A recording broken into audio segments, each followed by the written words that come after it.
The Science of Being Great by Wallace D. Wattles. Chapter 1. Any Person May Become Great. There is a principle of power in every person. By the intelligent use and direction of this principle, man can develop his own mental faculties. Man has an inherent power by which he may grow in whatsoever direction he pleases, and there does not appear to be any limit to the possibilities of his growth. No man has yet become so great in any faculty but that it is possible for some one else to become greater. The possibility is in the original substance from which man is made. Genius is omniscience flowing into man. Genius is more than talent. Talent may merely be one faculty developed out of proportion to other faculties, but genius is the union of man and God in the acts of the soul. Great men are always greater than their deeds. They are in connection with a reserve of the power that is without limit. We do not know where the boundary of the mental powers of man is. We do not even know that there is a boundary. The power of conscious growth is not given to the lower animals. It is man's alone, and may be developed and increased by him. The lower animals can, to a great extent, be trained and developed by man. But man can train and develop himself. He alone has this power, and he has it to an apparently unlimited extent. The purpose of life for man is growth, just as the purpose of life for trees and plants is growth. Trees and plants grow automatically and along fixed lines. Man can grow as he will. Trees and plants can only develop certain possibilities and characteristics. Man can develop any power, which is or has been shown by any person, anywhere. Nothing that is possible in spirit is impossible in flesh and blood. Nothing that man can think is impossible in action. Nothing that man can imagine is impossible of realization. Man is formed for growth, and he is under the necessity of growing. It is essential to his happiness that he should continuously advance. Life without progress becomes unendurable, and the person who ceases from growth must either become imbecile or insane. The greater and more harmonious and well-rounded his growth, the happier man will be. There is no possibility in any man that is not in every man, but if they proceed naturally, not two men will grow into the same thing, or be alike. Every man comes into the world with a predisposition to grow along certain lines, and growth is easier for him along those lines than in any other way. This is a wise provision, for it gives endless variety. It is as if a gardener should throw all his bulbs into one basket. To the superficial observer they would look alike, but growth reveals the tremendous difference. So of men and women, they are like a basket of bulbs. One may be a rose, and add brightness and color to some dark corner of the world. One may be a lily, and teach a lesson of love and purity to every eye that sees. One may be a climbing vine, and hide the rugged outlines of some dark rock. One may be a great oak among whose boughs the birds shall nest and sing, and beneath whose shade the flocks shall rest at noon, but every one will be something worthwhile, something rare, something perfect. There are undreamed of possibilities in the common lives all around us in a large sense. There are no common people.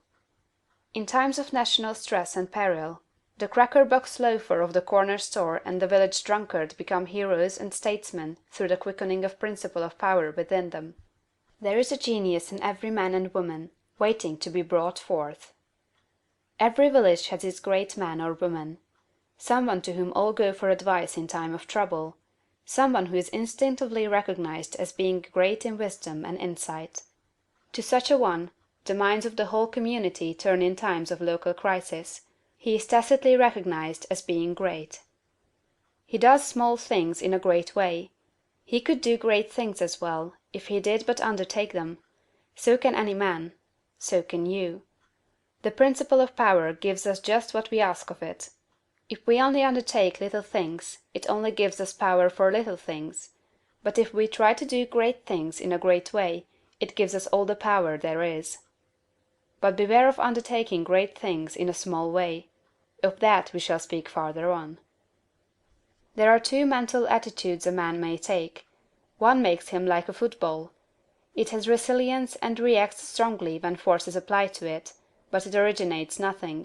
It never acts of itself. There is no power within it. Men of this type are controlled by circumstances and environment; their destinies are decided by things external to themselves. The principle of power within them is never really active at all; they never speak or act from within. The other attitude makes man like a flowing spring. Power comes out from the centre of him. He has within him a well of water springing up into everlasting life; he radiates force. Highest felt by his environment. The principle of power in him is in constant action; he is self-active. He hath life in himself. No greater good can come to any man or woman than to become self-active. All the experiences of life are designed by Providence to force men and women into self-activity, to compel them to cease being creatures of circumstances and master their environment.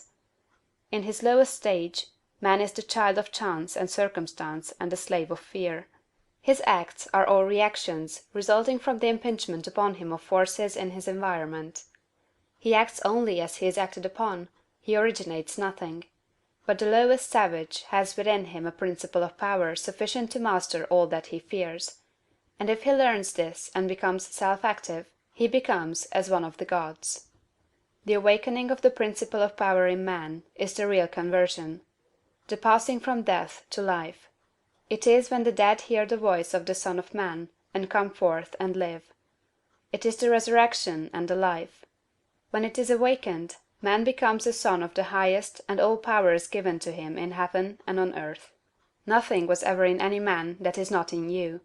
No man ever made more spiritual or mental power than you can attain, or did greater things than you can accomplish. You can become what you want to be. End of Chapter 1.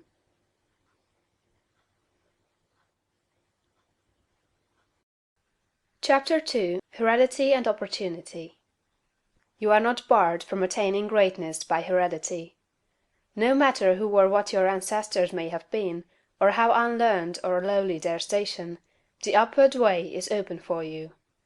There is no such thing as inheriting a fixed mental position. No matter how small the mental capital we receive from our parents, it may be increased. No man is born incapable of growth. Heredity counts for something. We are born with subconscious mental tendencies, as for instance, a tendency to melancholy or cowardice, or to ill temper. But all these subconscious tendencies may be overcome. When the real man awakens and comes forth, he can throw them off very easily. Nothing of this kind need keep you down; if you have inherited undesirable mental tendencies, you can eliminate them, and put desirable tendencies in their places. An inherited mental trait is a habit of thought of your father or mother impressed upon your subconscious mind. You can substitute the opposite impression by forming the opposite habit of thought. You can substitute a habit of cheerfulness for a tendency to despondency. You can overcome cowardice or ill temper. Heredity may count for something, too, in an inherited conformation of the skull. There is something in phrenology, if not as much as its exponents claim. It is true that the different faculties are localized in the brain, and that the power of a faculty depends upon the number of active brain cells in its area. A faculty whose brain area is large is likely to act with more power than one whose cranial section is small. Hence persons with certain conformations of the skull show talent as musicians, orators, mechanics, and so on. It has been argued from this that a man's cranial formation must, to a great extent, decide his station in life, but this is an error. It has been found that a small brain section, with many fine and active cells, gives as powerful expression to faculty as a larger brain with coarser cells; and it has been found that by turning the principle of power into any section of the brain, with the will and purpose to develop a particular talent, the brain cells may be multiplied indefinitely. Any faculty, power, or talent you possess, no matter how small or rudimentary, may be increased. You can multiply the brain cells in this particular area until it acts as powerfully as you wish. It is true that you can act most easily through those faculties that are now most largely developed. You can do, with the least effort, the things which come naturally. but it is also true that if you make the necessary effort you can develop any talent. You can do what you desire to do, and become what you want to be. When you fix upon some ideal, and proceed as hereinafter directed, all the power of your being is turned into the faculties required in the realization of that ideal. More blood and nerve force go to the corresponding sections of the brain, and the cells are quickened, increased, and multiplied in number. The proper use of the mind of man will build a brain capable of doing what the mind wants to do. The brain does not make the man makes the brain. Your place in life is not fixed by heredity. Nor are you condemned to the lower levels by circumstances or lack of opportunity. The principle of power in man is sufficient for all the requirements of his soul. No possible combination of circumstances can keep him down, if he makes his personal attitude right and determines to rise. The power which formed man and purposed him for growth also controls the circumstances of society, industry, and government. And this power is never divided against itself. The power which is in you is in the things around you, and when you begin to move forward, the things will arrange themselves for your advantage, as described in later chapters of this book. Man was formed for growth, and all things external were designed to promote his growth. No sooner does a man awaken his soul and enter on the advancing way, than he finds that not only is God for him, but nature, society, and his fellow men are for him also, and all things work together for his good if he obeys the law. Poverty is no bar to greatness, for poverty can always be removed. Martin Luther, as a child, sang in the streets for bread. Linnaeus, the naturalist, had only $40 with which to educate himself. He mended his own shoes, and often had to beg meals from his friends. Hugh Miller, apprenticed to a stonemason, began to study geology in a quarry. George Stephenson, inventor of the locomotive engine, and one of the greatest of civil engineers, was a coal miner, working in a mine, when he awakened and began to think. James Watt was a sickly child, and was not strong enough to be sent to school. Abraham Lincoln was a poor boy. In each of these cases, we see a principle of power in the man that lifts him above all opposition and adversity. There is a principle of power in you. If you use it and apply it in a certain way, you can overcome all heredity, and master all circumstances and conditions, and become a great and powerful personality. End of chapter 2.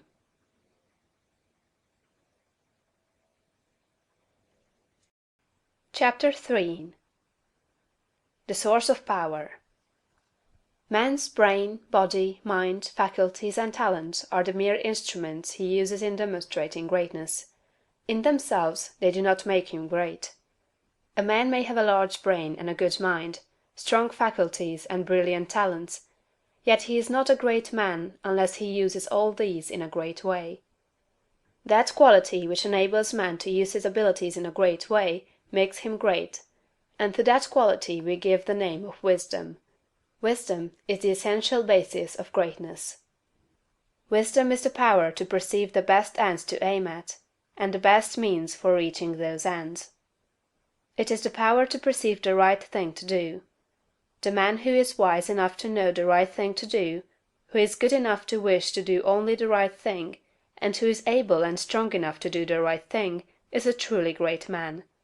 He will instantly become marked as a personality of power in any community, and man will delight to do him honor.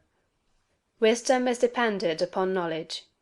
Where there is complete ignorance, there can be no wisdom, no knowledge of the right thing to do. Man's knowledge is comparatively limited, and so his wisdom must be small, unless he can connect his mind with knowledge greater than his own, and draw from it, by inspiration, the wisdom that his own limitations deny him. This he can do. This is what the really great men and women have done. Man's knowledge is limited and uncertain. Therefore he cannot have wisdom in himself. Only God knows all truth. Therefore only God can have real wisdom, or the right thing to do at all times, and man can receive wisdom from God. I proceed to give an illustration. Abraham Lincoln had limited education, but he had the power to perceive truth. In Lincoln we see preeminently apparent the fact that real wisdom consists in knowing the right thing to do at all times and under all circumstances; in having the will to do the right thing, and in having talent and ability enough to be competent and able to do the right thing. Back in the days of the abolition agitation, and during the compromise period, when all other men were more or less confused as to what was right and as to what ought to be done, Lincoln was never uncertain.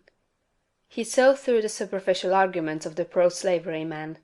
He saw also the impracticability and fanaticism of the abolitionists. He saw the right ends to aim at, and he saw the best means to attain those ends. It was because men recognized that he perceived truth and knew the right thing to do that they made him president. Any man who develops the power to perceive truth, and who can show that he always knows the right thing to do and that he can be trusted to do the right thing, will be honored and advanced. The whole world is looking eagerly for such men. When Lincoln became president, he was surrounded by a multitude of so-called able advisers, hardly any two of whom were agreed. At times they were all opposed to his policies; at times almost the whole North was opposed to what he proposed to do. But he saw the truth when others were misled by appearances. His judgment was seldom or never wrong. He was at once the ablest statesman and the best soldier of the period. Where did he, a comparatively unlearned man, get this wisdom? It was not due to some peculiar formation of his skull, or to some fineness of texture of his brain. It was not due to some physical characteristics. It was not even a quality of mind due to superior reasoning power. Processes of reason do not often reach knowledge of truth. It was due to a spiritual insight. He perceived truth, but where did he perceive it, and whence did the perception come? We see something similar in Washington, whose faith and courage, due to his perception of truth, held the colonies together during the long and often apparently hopeless struggle of the Revolution.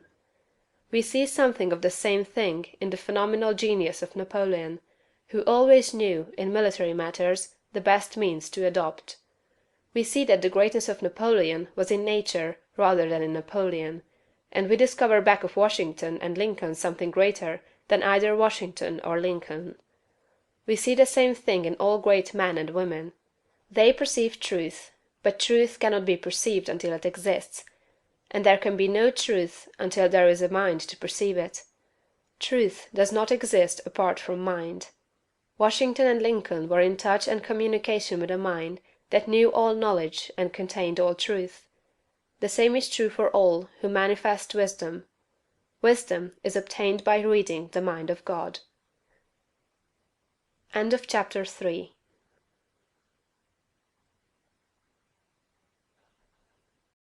Chapter 4.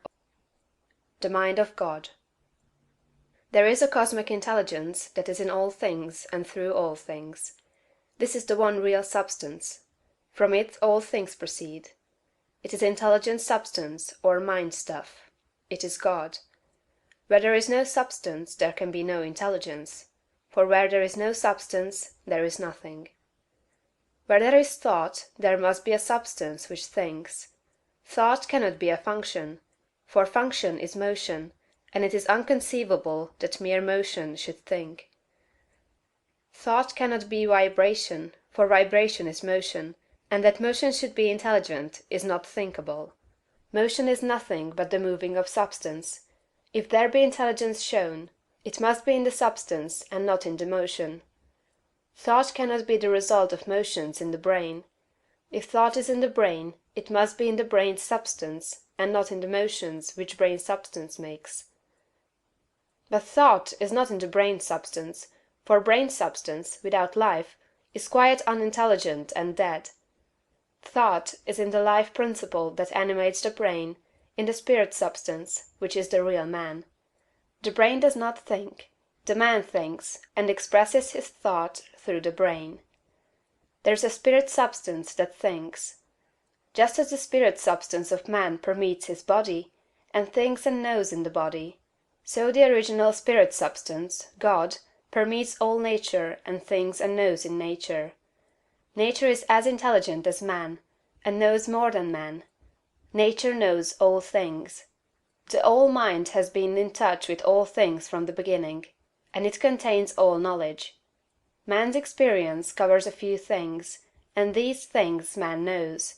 But God's experience covers all the things that have happened since the creation, from the wreck of a planet or the passing of a comet to the fall of a sparrow.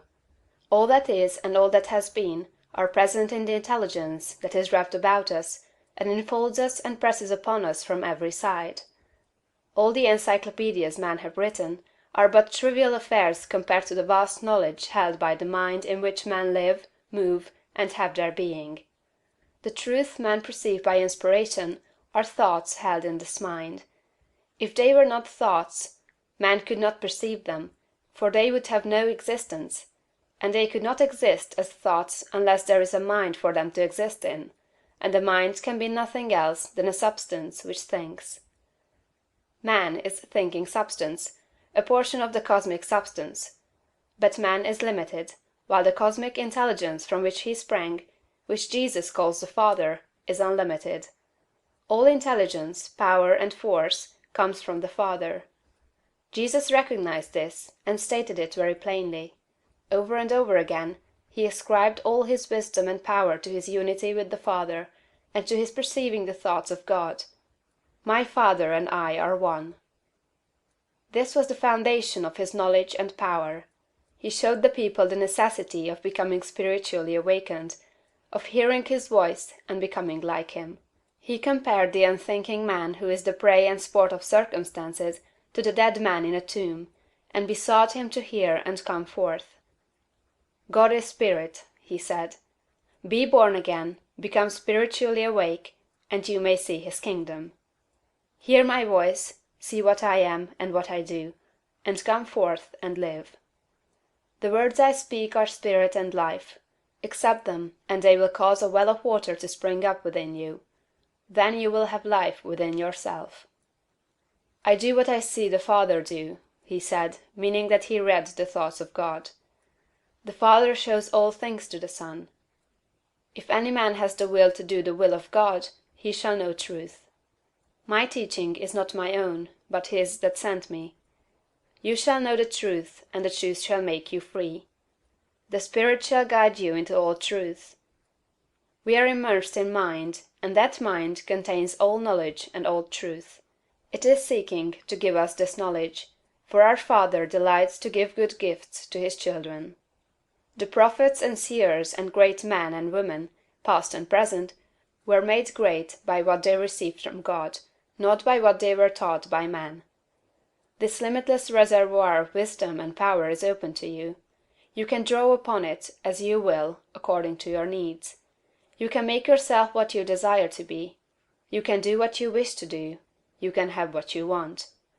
To accomplish this, you must learn to become one with the Father, so that you may perceive truth. So that you may have wisdom, and know the right ends to seek and the right means to use to attain those ends, and so that you may secure power and ability to use the means. In closing this chapter, resolve that you will now lay aside all else, and concentrate upon the attainment of conscious unity with God. Oh, when I am safe in my sylvan home, I tread on the pride of Greece and Rome, and when I am stretched beneath the pines, where the evening star so wholly shines, I laugh at the lore and pride of man, at the sophist schools and the learned clan, for what are they in all their high conceit, when man in the bush with God may meet? End of chapter 4.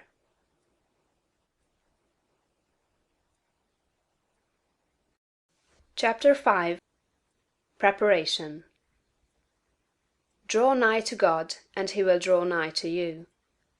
If you become like God, you can read his thoughts, and if you do not, you will find the inspirational perception of truth impossible. You can never become a great man or woman until you have overcome anxiety, worry, and fear. It is impossible for an anxious man, a worried one, or a fearful one to perceive truth. All things are distorted and thrown out of their proper relations by such mental states, and those who are in them cannot read the thoughts of God. If you are poor, or if you are anxious about business or financial matters, you are recommended to study carefully the first volume of this series, The Science of Getting Rich. That will present to you a solution for your problems of this nature, no matter how large or how complicated they may seem to be. There is not the least cause for worry about financial affairs. Every person who wills to do so may rise above want, have all he needs, and become rich. The same source upon which you propose to draw for mental unfolding and spiritual power is at your service for the supply of all your material wants. Study this truth until it is fixed in your thoughts and until anxiety is banished from your mind. Enter the certain way which leads to material riches. Again, if you are anxious or worried about your health, realize it is possible for you to attain perfect health so that you may have strength sufficient for all that you wish to do and more. That intelligence that stands ready to give you wealth and mental and spiritual power will rejoice to give you health also. Perfect health is yours for the asking, if you will only obey the simple laws of life and live aright. Conquer ill health and cast out fear. But it is not enough to rise above financial and physical anxiety and worry. You must rise above moral evil doing as well. Sound your inner consciousness now for the motives that actuate you and make sure they are right. You must cast out lust and cease to be ruled by appetite, and you must begin to govern appetite. You must eat only to satisfy hunger, never for gluttonous pleasure, and in all things you must make the flesh obey the spirit. You must lay aside greed. Have no unworthy motive in your desire to become rich and powerful. It is legitimate and right to desire riches, if you want them for the sake of the soul, but not if you desire them for the lusts of the flesh. Cast out pride and vanity. Have no thought of trying to rule over others, or of outdoing them. This is a vital point. There is no temptation so insidious as the selfish desire to rule over others. Nothing so appeals to the average man or woman as to sit in the uppermost places at feasts, to be respectfully saluted in the marketplace, and to be called Rabbi, Master. To exercise some sort of control over others is the secret motive of every selfish person. The struggle for power over others is the battle of the competitive world, and you must rise above that world and its motives and aspirations, and seek only for life. Cast out envy. You can have all that you want, and you need not envy any man what he has. Above all things, see to it that you do not hold malice or enmity toward any one. To do so cuts you off from the mind whose treasures you seek to make your own. He that loves not his brother loves not God. Lay aside all narrow personal ambition, and determine to seek the highest good and to be swayed by no unworthy selfishness. Go over all the foregoing, and set these moral temptations out of your heart one by one, determined to keep them out. Then resolve that you will not only abandon all evil thought, but that you will forsake all deeds, habits, and courses of action which do not recommend themselves to your noblest ideals. This is supremely important. Make this resolution with all the power of your soul, and you are ready for the next step towards greatness, which is explained in the following chapter. End of chapter 5.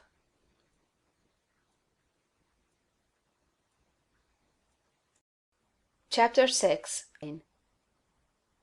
The social point of view.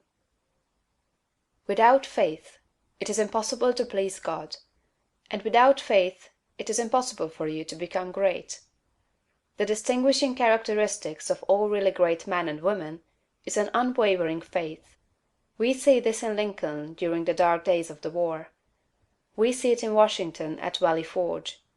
We see it in Livingstone, the crippled missionary, threading the mazes of the dark continent, his soul aflame with the determination to let in the light upon the accursed slave trade which his soul abhorred. We see it in Luther and in Francis Willard, in every man and woman who has attained a place on the muster roll of the great ones of the world. Faith, not a faith in oneself or in one's own powers, but faith in principle, in the something great which upholds right, and which may be relied upon to give us the victory in due time. Without this faith, it is not possible for anyone to rise to real greatness. The man who has no faith in principle will always be a small man. Whether you have this faith or not depends upon your point of view. You must learn to see the world as being produced by evolution, as a something that is evolving and becoming, not as a finished work. Millions of years ago God worked with very low and crude forms of life, low and crude, yet each perfect after its kind. Higher and more complex organisms, animal and vegetable, appeared through the successive ages. The earth passed through stage after stage in its unfolding, each stage perfect in itself, and to be succeeded by a higher one. What I wish you to note is that the so-called lower organisms are as perfect after their kind as the higher ones; that the world in the Eocene period was perfect for that period. It was perfect, but God's work was not finished. This is true of the world today. Physically, socially, and industrially, it is all good, and it is all perfect. It is not complete anywhere or in any part, but so far as the handiwork of God has gone, it is perfect. This must be your point of view, that the world and all it contains is perfect, though not completed. All's right with the world. That is the great fact. There is nothing wrong with anything. There is nothing wrong with anybody. All the facts of life you must contemplate from this standpoint. There is nothing wrong with nature. Nature is a great advancing presence working beneficently for the happiness of all. All things in nature are good. She has no evil. She is not completed, for creation is still unfinished, but she is going on to give to man even more bountifully than she has given to him in the past. Nature is a partial expression of God, and God is love. She is perfect, but not complete. So it is of human society and government. What though there are trusts and combinations of capital and strikes and lockouts and so on? All these things are part of the forward movement. They are incidental to the evolutionary process of completing society. When it is complete, there will be harmony. But it cannot be completed without them. J.P. Morgan is as necessary to the coming social order as the strange animals of the age of reptiles were to the life of the succeeding period; and just as these animals were perfect after their kind, so Morgan is perfect after his kind. Behold, it is all very good. See government and industry as being perfect now, and as advancing rapidly toward being complete. Then you will understand that there is nothing to fear, no cause for anxiety, nothing to worry about. Never complain of any of these things. They are perfect. This is the very best possible word for the stage of development man has reached. This will sound like rank folly to many, perhaps to most people. What, they will say, are not child labor and the exploitation of men and women in filthy and unsanitary factories evil things? Aren't saloons evil? Do you mean to say that we shall accept all these and call them good? Child labor and similar things are no more evil than the way of living and the habits and practices of the cave dweller were evil. His ways were those of the savage stage of man's growth, and for that stage they were perfect. Our industrial practices are those of the savage stage of industrial development, and they are also perfect. Nothing better is possible until we cease to be mental savages in industry and business, and become men and women. This can only come about by the rise of the whole race to a higher viewpoint. And this can only come about by the rise of such individuals here and there as are ready for the higher viewpoint. The cure for all this inharmoniousness lies not with the masters or employers, but with the workers themselves. Whenever they reach a higher viewpoint, whenever they shall desire to do so, they can establish complete brotherhood and harmony in industry. They have the numbers and the power. They are getting now what they desire. Whenever they desire more in the way of a higher, purer, more harmonious life, they will receive more. True, they want more now, but they only want more of the things that make for animal enjoyment, and so industry remains in the savage, brutal, animal stage. When the workers begin to rise to the mental plane of living, and ask for more of the things that make for the life of the mind and soul, industry will at once be raised above the plane of savagery and brutality. But it is perfect now upon its plane. Behold! In fact, it is all very good. So it is true of saloons and dens of vice. If the majority of the people desire these things, it is right and necessary that they should have them. When the majority desires a world without such discords, they will create such a world. So long as men and women are on the plane of bestial thought, so long the social order will be in part disorder, and will show bestial manifestations. The people make society what it is, and as the people rise above the bestial thought, society will rise above the beastly in its manifestations. But a society which thinks in a bestial way must have saloons and dives. It is perfect after its kind, as the world was in the Eocene period, and very good. All this does not prevent you from working for better things. You can work to complete an unfinished society, instead of to renovate a decaying one. And you can work with a better heart and a more hopeful spirit. It will make an immense difference with your faith and spirit whether you look upon civilization as a good thing that is becoming better, or as a bad and evil thing that is decaying. One viewpoint gives you an advancing and expanding mind, and the other gives you a descending and decreasing mind. One viewpoint will make you grow greater, and the other will inevitably cause you to grow smaller. One will enable you to work for the eternal things, to do large works in a great way toward the completing of all that is incomplete and inharmonious; and the other will make you a mere patchwork reformer, working almost without hope to save a few lost souls from what you will grow to consider a lost and doomed world. So you see it makes a vast difference to you, this matter of the social viewpoint.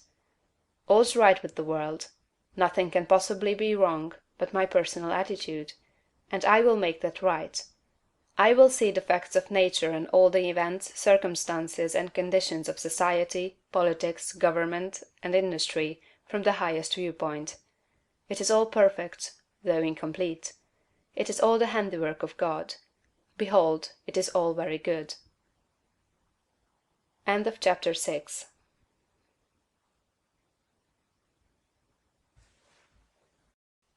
Chapter 7.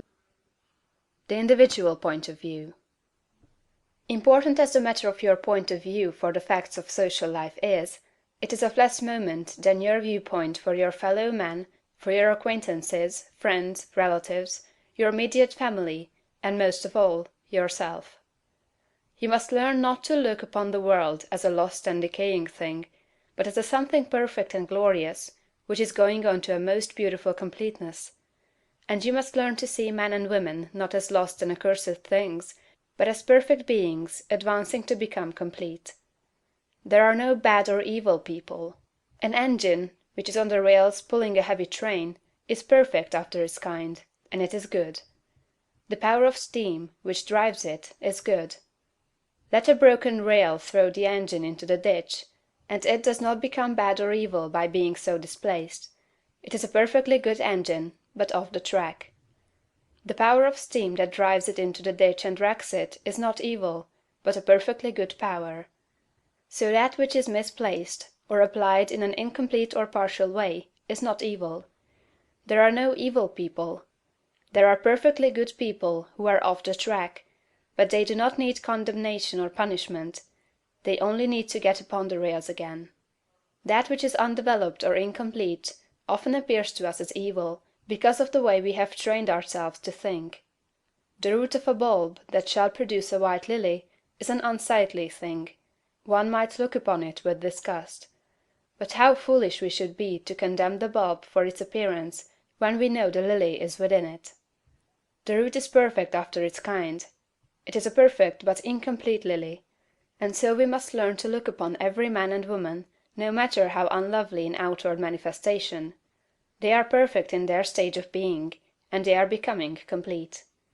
Behold, it is all very good. Once we come into a comprehension of this fact, and arrive at this point of view, we lose all desire to find fault with people, to judge them, criticize them, or condemn them.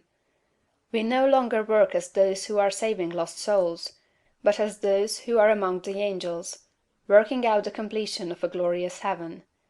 We are born of the Spirit, and we see the kingdom of God. We no longer see men as trees walking, but our vision is complete. We have nothing but good words to say. It is all good, a great and glorious humanity coming to completeness. And in our association with men this puts us into an expansive and enlarging attitude of mind. We see them as great beings, and we begin to deal with them and their affairs in a great way. But if we fall to the other point of view, and see a lost and degenerate race, we shrink into the contracting mind, and our dealings with men and their affairs will be in a small and contracted way. Remember to hold steadily to this point of view. If you do, you cannot fail to begin at once to deal with your acquaintances and neighbors and with your own family as a great personality deals with men. This same viewpoint must be the one from which you regard yourself. You must always see yourself as a great advancing soul. Learn to say, "There is that in me of which I am made, which knows no imperfection, weakness, or sickness. The world is incomplete, but God in my own consciousness is both perfect and complete. Nothing can be wrong but my own personal attitude, and my own personal attitude can be wrong only when I disobey that which is within. I am a perfect manifestation of God, so far as I have gone, and I will press on to be complete.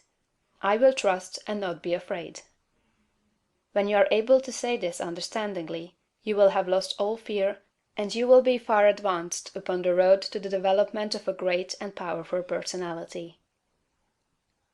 End of chapter 7.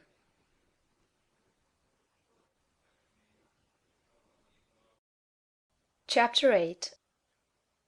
Consecration. Having attained to the viewpoint that puts you into the right relations with the world and with your fellow men, the next step is consecration. And consecration in its true sense simply means obedience to the soul. You have that within you, that which is always impelling you toward the upward and advancing way. And that impelling something is the divine principle of power. You must obey it without question. No one will deny the statement that if you are to be great, the greatness must be a manifestation of something within. Nor can you question that this something must be the very greatest and highest that is within. It is not the mind, or the intellect, or the reason. You cannot be great if you go no farther back for principle than to your reasoning power. Reason knows neither principle nor morality. Your reason is like a lawyer, in that it will argue for either side. The intellect of a thief will plan robbery and murder as readily as the intellect of a saint will plan a great philanthropy. Intellect helps us to see the best means and manner of doing the right thing, but intellect never shows us the right thing. Intellect and reason serve the selfish man for his selfish ends as readily as they serve the unselfish man for his unselfish ends. Use intellect and reason without regard to principle, and you may become known as a very able person, but you will never become known as a person whose life shows the power of real greatness. There is too much training of the intellect and reasoning powers, and too little training in obedience to the soul. This is the only thing that can be wrong with your personal attitude, when it fails to be one of obedience to the principle of power. By going back to your own center, you can always find the pure idea of right for every relationship. To be great and to have power, it is only necessary to conform your life to the pure idea as you find it in the great within.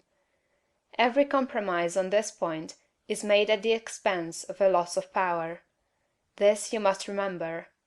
There are many ideas in your mind that you have outgrown, and which, from force of habit, you still permit to dictate the actions of your life. Cease all this. Abandon everything you have outgrown. There are many ignoble customs, social and other, which you still follow, although you know they tend to dwarf and belittle you, and keep you acting in a small way. Rise above all this. I do not say that you should absolutely disregard conventionalities, or the commonly accepted standards of right and wrong. You cannot do this. But you can deliver your soul from most of the narrow restrictions that bind the majority of your fellow men. Do not give your time and strength to the support of the obsolete institutions, religious or otherwise. Do not be bound by creeds in which you do not believe. Be free. You have perhaps formed some sensual habits of mind or body: abandon them. You still indulge in distrustful fears that things will go wrong, or that people will betray you, or mistreat you: get above all of them. You still act selfishly in many ways and on many occasions: cease to do so. Abandon all these, and in place of them put the best actions you can form a conception of in your mind. If you desire to advance, and you are not doing so, remember that it can be only because your thought is better than your practice. You must do as well as you think. Let your thoughts be ruled by principle, and then live up to your thoughts. Let your attitude in business, in politics, in neighborhood affairs, and in your own home be the expression of the best thoughts you can think. Let your manner toward all men and women, great and small, and especially to your own family circle, always be the most kindly, gracious, and courteous you can picture in your imagination. Remember your viewpoint: you are a god in the company of gods, and must conduct yourself accordingly. The steps to complete consecration are few and simple. You cannot be ruled from below, if you are to be great: you must rule from above. Therefore you cannot be governed by physical impulses. You must bring your body into subjection to the mind.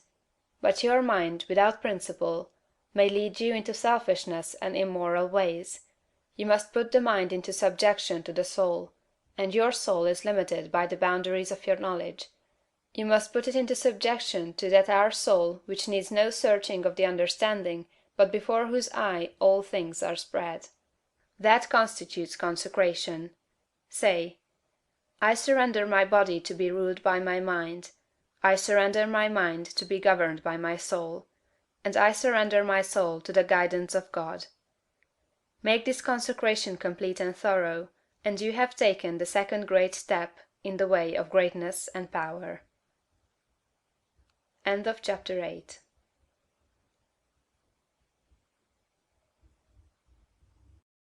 Chapter 9. Identification.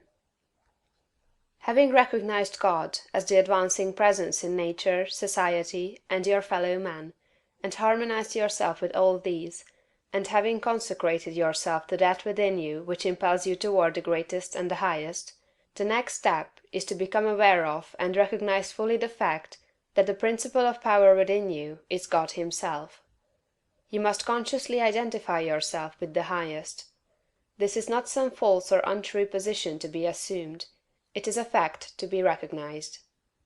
You are already one with God. You want to become consciously aware of it. There is one substance, the source of all things, and this substance has within itself the power that creates all things. All power is inherent in it. This substance is conscious and thinks. It works with perfect understanding and intelligence. You know that it is so, because you know that substance exists, and that consciousness exists, and that it must be substance that is conscious. Man is conscious and thinks. Man is substance: he must be substance, else he is nothing and does not exist at all. If man is substance and thinks, and is conscious, then he is conscious substance. It is not conceivable that there should be more than one conscious substance. So man is the original substance, the source of all life and power, embodied in a physical form. Man cannot be something different from God. Intelligence is one and the same everywhere, and must be everywhere an attribute of the same substance. There cannot be one kind of intelligence in God and another kind of intelligence in man. Intelligence can only be in intelligent substance, and intelligent substance is God. Man is of one and the same stock with God, and so all the talents, powers, and possibilities that are in God are in man, not just in a few exceptional men, but in every one. All power is given to man, in heaven and on earth. Is it not written, "Ye are gods"? The principle of power in man is man himself, and man himself is God. But while man is original substance, and has within him all power and possibilities, his consciousness is limited. He does not know all there is to know, and so he is liable to error and mistake. To save himself from these, he must unite his mind to that outside him which does know all. He must become consciously one with God. There is a mind surrounding him on every side, closer than breathing, nearer than hands and feet, and in this mind is the memory of all that has ever happened, from the greatest convulsions of nature in prehistoric days to the fall of a sparrow in this present time, and all that is in existence now as well. Held in this mind is the great purpose that is behind all nature, so it knows what is going to be. Man is surrounded by a mind that knows all there is to know, past, present, and to come. Everything that men have said or done or written is present there. Man is of the same one identical stuff with this mind, he proceeded from it, and he can so identify himself with it that he may know what it knows. My Father is greater than I, said Jesus. I come from him. I and my Father are one. He shows the Son all things. The Spirit shall guide you into all truth. Your identification of yourself with the infinite must be accomplished by conscious recognition on your part. Recognizing it as a fact, that there is only God, and that all intelligence is in the one substance, you must affirm somewhat after this wise. There is only one, and that one is everywhere. I surrender myself to conscious unity with the Highest. Not I, but the Father. I will to be one with the Supreme, and to lead the divine life. I am one with infinite consciousness. There is but one mind, and I am that mind. I that speak unto you am He. If you have been thorough in the work as outlined in the preceding chapters, if you have attained to the true viewpoint, and if your consecration is complete, you will not find conscious identification hard to attain, and once it is attained, the power you seek is yours, for you have made yourself one with all the power there is. End of chapter 9.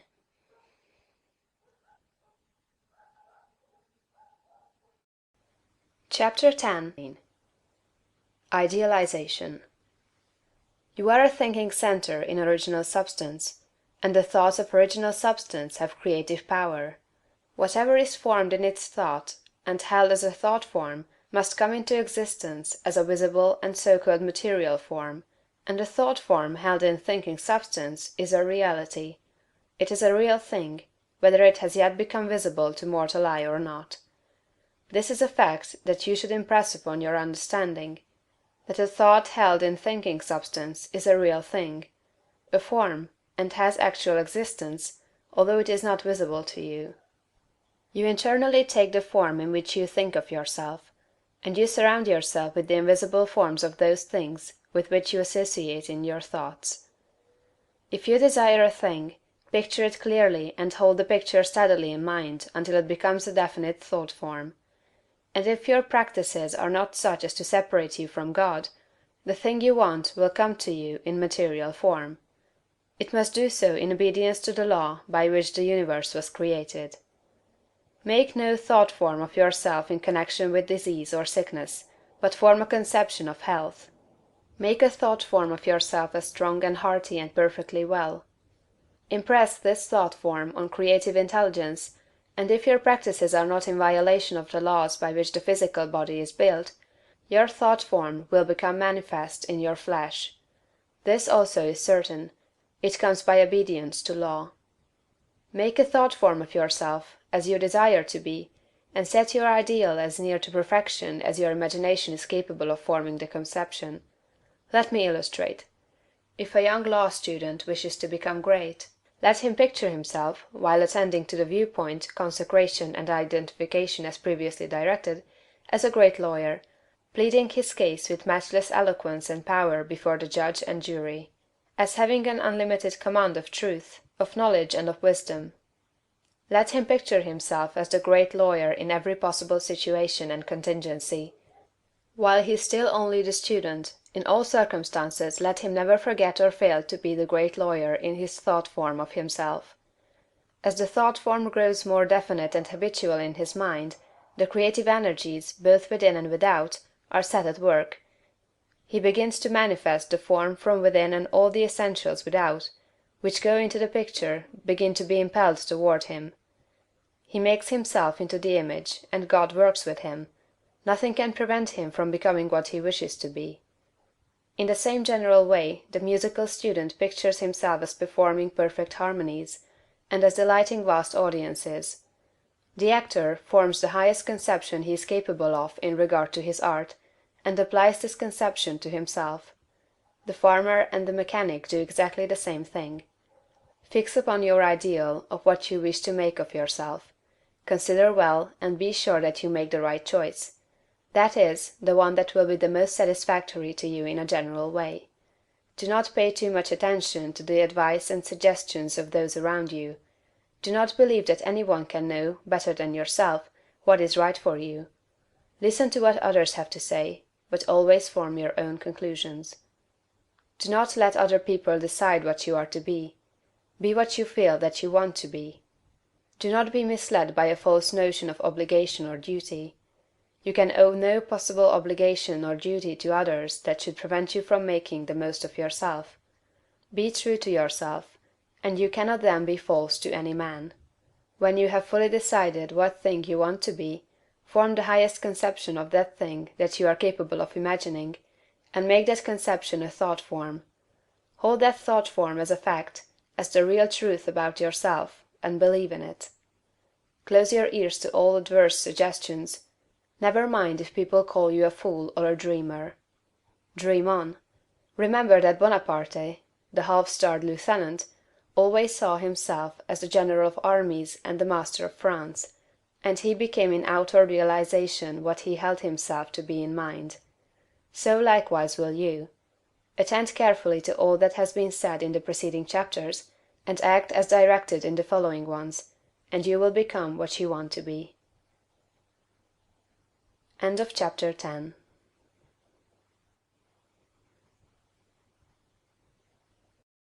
Chapter 11.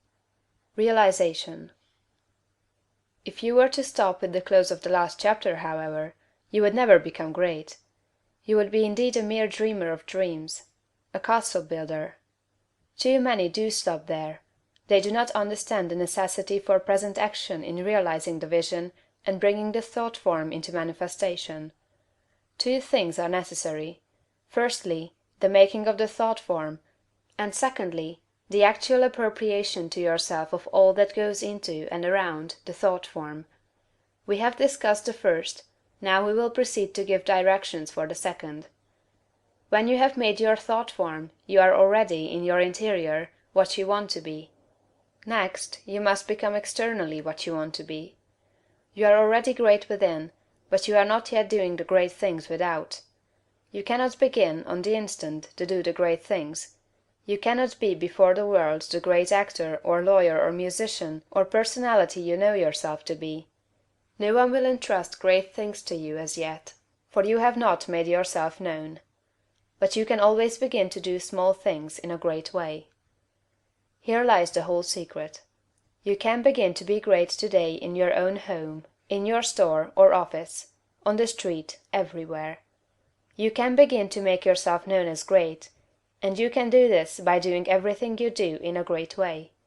You must put the whole power of your great soul into every act, however small or commonplace, and so reveal to your family, your friends and neighbors what you really are. Do not brag or boast of yourself. Do not go about telling people what a great personage you are. Simply live in a great way. No one will believe you if you tell him you are a great man, but no one can doubt your greatness if you show it in your actions. In your domestic circle be so just, so generous, so courteous and kindly, that your family, your wife, husband, children, brothers and sisters shall know that you are a great and noble soul. In all your relations with men be great, just, generous, courteous and kindly. The great are never otherwise. This is your attitude. Next, and most important, you must have absolute faith in your own perceptions of truth. Never act in haste or hurry. Be deliberate in everything. Wait until you feel that you know the true way. And when you do feel that you know the true way, be guided by your own faith, though the entire world shall disagree with you. If you do not believe what God tells you in little things, you will never draw upon his wisdom and knowledge in larger things. When you feel deeply that a certain act is the right act, do it and have perfect faith that the consequences will be good. When you are deeply impressed that a certain thing is true, no matter what the appearances to the contrary may be, accept that thing as true and act accordingly. The one way to develop a perception of truth in large things is to trust absolutely to your present perception of truth in small things. Remember that you are seeking to develop this very power or faculty, the perception of truth. You are learning to read the thoughts of God. Nothing is great and nothing is small in the sight of Omnipotence. He holds the sun in its place, but he also notes a sparrow's fall, and numbers the hairs of your head. God is as much interested in the little matters of everyday life as he is in the affairs of nations.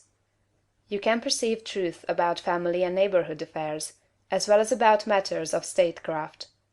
And the way to begin is to have perfect faith in the truth in these small matters, as it is revealed to you from day to day. When you feel deeply impelled to take a course that seems contrary to all reason and worthy judgment, take that course. Listen to the suggestions and advice of others, but always do what you feel deeply in the within to be the true thing to do. Rely with absolute faith, at all times, on your own perception of truth, but be sure that you listen to God, that you do not act in haste, fear, or anxiety.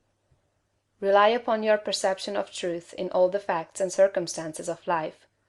If you feel deeply that a certain man will be in a certain place on a certain day, go there with perfect faith to meet him. He will be there, no matter how unlikely it may seem. If you feel sure that certain people are making certain combinations, or doing certain things, act in the faith that they are doing those things. If you feel sure of the truth of any circumstance or happening, near or distant, past, present, or to come, trust in your perception. You may make occasional mistakes at first, because of your imperfect understanding of the within. But you will soon be guided almost invariably right. Soon your family and friends will begin to defer more and more to your judgment, and to be guided by you. Soon your neighbors and townsmen will be coming to you for counsel and advice. Soon you will be recognized as one who is great in small things, and you will be called upon more and more to take charge of larger things. All that is necessary is to be guided absolutely, in all things, by your inner light, your perception of truth. Obey your soul, have perfect faith in yourself. Never think of yourself with doubt or distrust, or as one who makes mistakes. If I judge, my judgment is just, for I seek not honor from man, but from the Father only. End of chapter 11.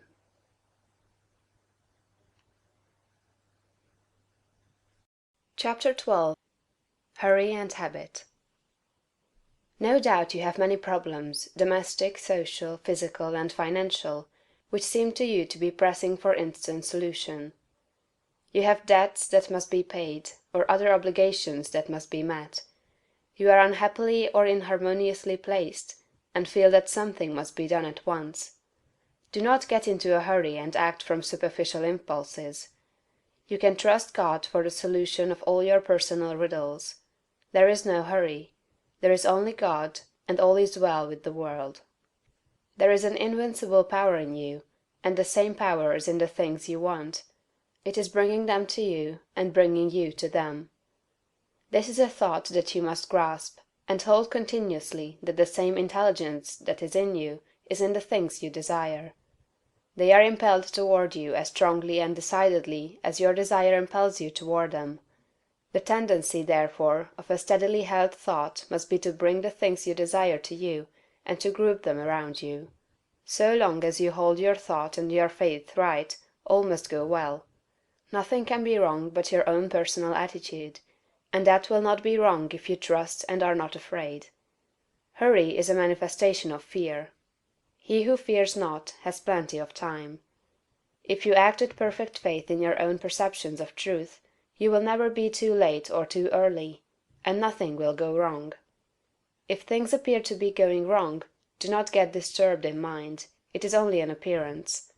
Nothing can go wrong in this world but yourself, and you can go wrong only by getting into the wrong mental attitude. Whenever you find yourself getting excited, worried, or into the mental attitude of hurry, sit down and think it over, play a game of some kind, or take a vacation. Go on a trip, and all will be right when you return. So surely as you find yourself in the mental attitude of haste, just so surely may you know that you are out of the mental attitude of greatness. Hurry and fear will instantly cut your connection with the universal mind. You will get no power, no wisdom, and no information until you are calm. And to fall into the attitude of hurry will check the action of the principle of power within you. Fear turns strength to weakness. Remember that poise and power are inseparably associated. The calm and balanced mind is the strong and great mind, the hurried and the agitated mind is the weak one. Whenever you fall into the mental state of hurry, you may know that you have lost the right viewpoint. You are beginning to look upon the world, or some part of it, as going wrong. At such times read chapter 6 of this book. Consider the fact that this work is perfect, now, with all that it contains. Nothing is going wrong, nothing can be wrong. Be poised, be calm, be cheerful. Have faith in God.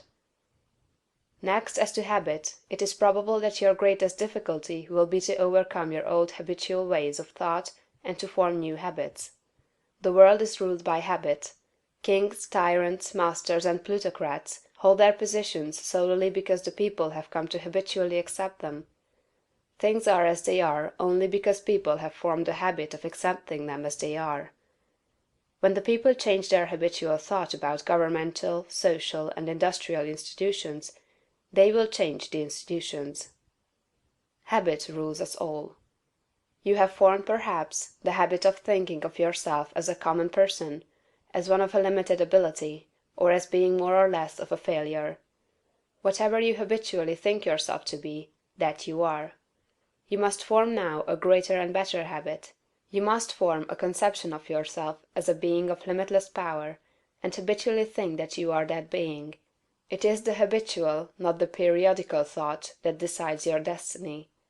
It will avail you nothing to sit apart for a few moments several times a day to affirm that you are great, if during all the balance of the day, while you are about your regular vocation, you think of yourself as not great.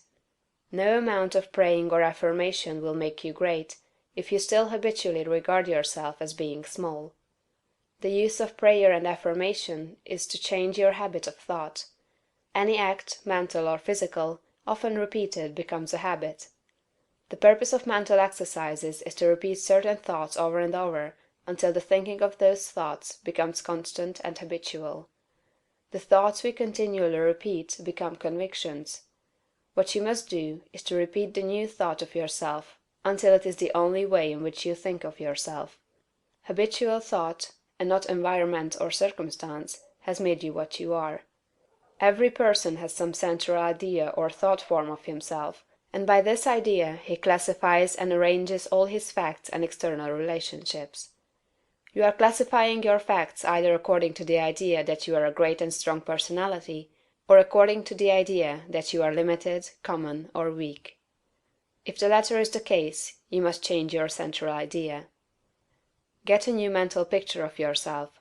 Do not try to become great by repeating mere strings of words or superficial formulas, but repeat over and over the thought of your own power and ability until you classify external facts and decide your place everywhere by this idea. In another chapter will be found an illustrative mental exercise and further directions on this point. End of chapter 12.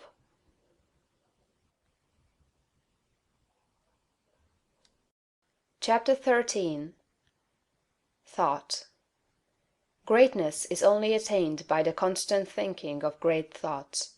No man can become great in outward personality until he is great internally, and no man can be great internally until he thinks. No amount of education, reading, or study can make you great without thought, but thought can make you great with every little study. There are altogether too many people who are trying to make something of themselves by reading books without thinking. All such will fail. You are not mentally developed by what you read, but by what you think about what you read. Thinking is the hardest and most exhausting of all labor. and hence many people shrink from it. God has so formed us that we are continuously impelled to thought. We must either think or engage in some activity to escape thought. The headlong, continuous chase for pleasure in which most people spend all their leisure time is only an effort to escape thought. If they are alone, or if they have nothing amusing to take their attention, as a novel to read or a show to see, they must think; and to escape from thinking they resort to novels, shows, and all the endless devices of the purveyors of amusement. Most people spend the greater part of their leisure time running away from thought, hence they are what they are. We never move forward until we begin to think. Read less and think more. Read about great things and think about great questions and issues. We have at the present time few really great figures in the political life of our country. Our politicians are a petty lot. There is no Lincoln, no Webster, no Clay, no Calhoun, no Jackson. Why? Because our present statesmen deal only with sordid and petty issues, questions of dollars and cents, of expediency and party success, of material prosperity without regard to ethical right. Thinking along these lines does not call forth great souls. The statesmen of Lincoln's time and previous times dealt with questions of eternal truth, of human rights and justice. Men thought upon great themes, they thought great thoughts, and they became great men.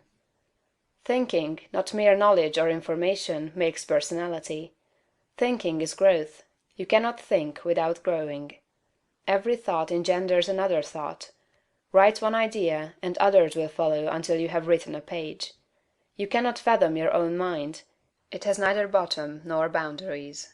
Your first thoughts may be crude, but as you go on thinking you will use more and more of yourself. You will quicken new brain cells into activity, and you will develop new faculties. Heredity, environment, circumstances, all things must give way before you if you practice sustained and continuous thought. But, on the other hand, if you neglect to think for yourself, and only use other people's thought, you will never know what you are capable of, and you will end by being incapable of anything.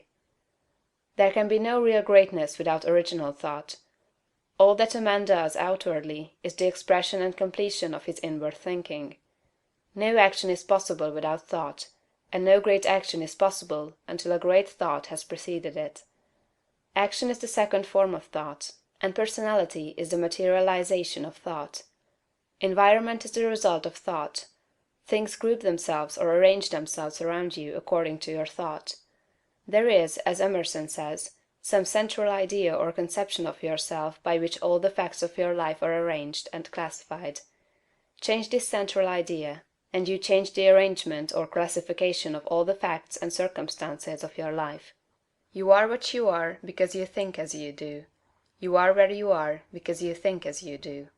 You see then the immense importance of thinking about the great essentials set forth in the preceding chapters. You must not accept them in any superficial way.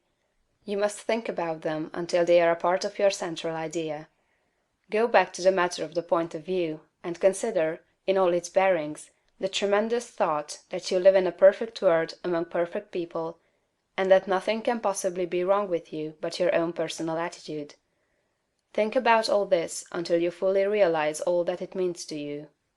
Consider that this is God's world, and that it is the best of all possible worlds; that He has brought it thus far toward completion by the processes of organic, social, and industrial evolution, and that it is going on to greater completeness and harmony. Consider that there is one great, perfect, intelligent principle of life and power, causing all the changing phenomena of the cosmos.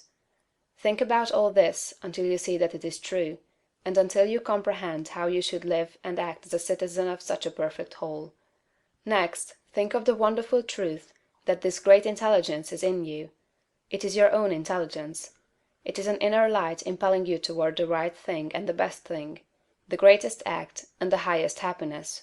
It is a principle of power in you, giving you all the ability and genius there is. It will infallibly guide you to the best, if you will submit to it and walk in the light.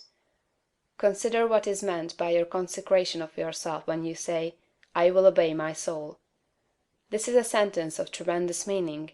It must revolutionize the attitude and behavior of the average person.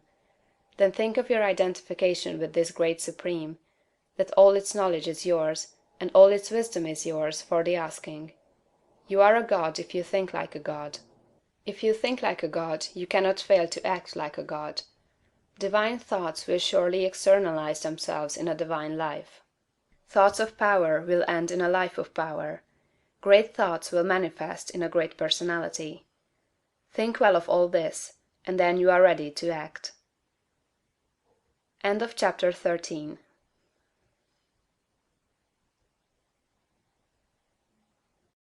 Chapter 14. Action at Home. Do not merely think that you are going to become great, think that you are great now. Do not think that you will begin to act in a great way at some future time. Begin now. Do not think that you will act in a great way when you reach a different environment.